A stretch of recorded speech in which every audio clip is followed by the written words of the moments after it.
Alright guys, so we've had a lot of requests into the show to discuss correct snatching techniques. It's come to our attention that there's still a lot of people out there not understanding the hazards and the dangers of snatching. So for those of you that don't know, a snatch strap is basically a big elastic band.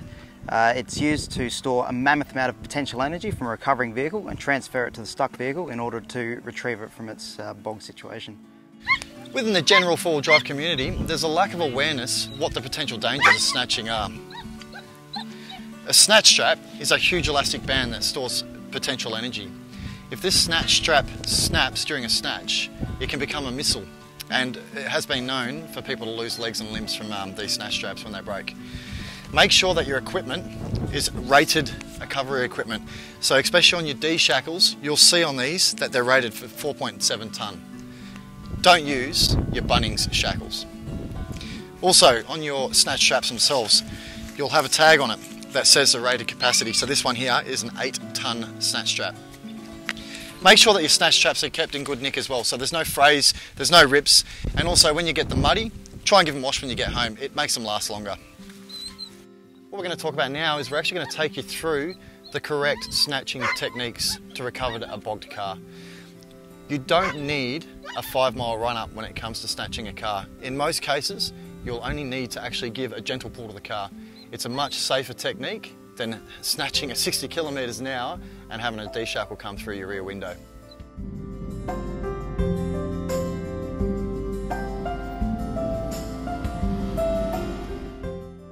Alright, so as you can see here, today we've got the Vitara bogged, which didn't take much of an effort to do. So first things first, we're going to try and dig out behind the wheels and see if we can get back out the way we came in. So I've got my little shovel here for my little car. I'm going to just try and clear the wheels out behind and underneath, just to see if we can get him and drive him straight back out. You do that all 4 wheels and have a go at driving again. Okay, if digging out fails and you still can't recover the vehicle, the next step is to try and find a rated, that's important, a rated recovery point on the vehicle.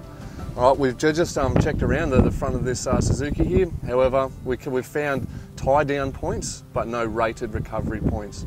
But it does have the ability to wash its headlights. Important stuff.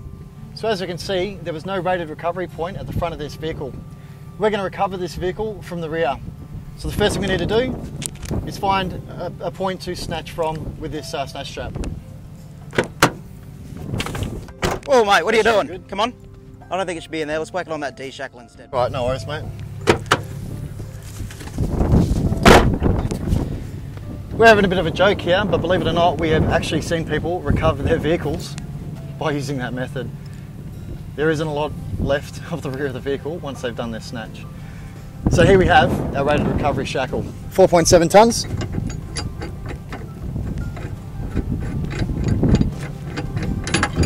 It's a reputable brand, it's ARB, it's not a Bunnings job. Put your snatch strap through the shackle and connect it back up.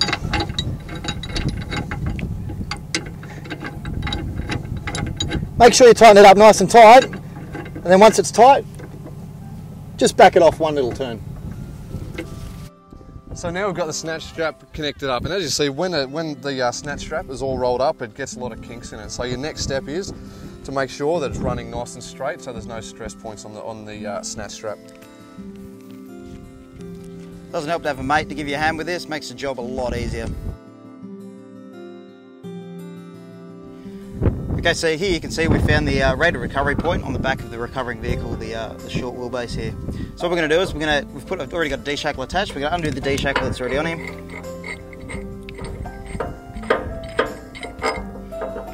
And same as we did on the stuck vehicle, feed the D-shackle through, back on, do your D-shackle all the way up, nice and tight, and then back it off a smidge to stop it winding up. The next thing that's really important with the recovery is make sure that you've got good communications. So this bloke in this car here, he's got a handheld radio and obviously there's a CV and shorty. Communications are very important so that the driver of the stuck vehicle knows exactly when the snatch is going to happen so he can prepare himself. If you have a winch dampener, it won't hurt to use it. It will help stop the strap from recoiling in the event that it breaks.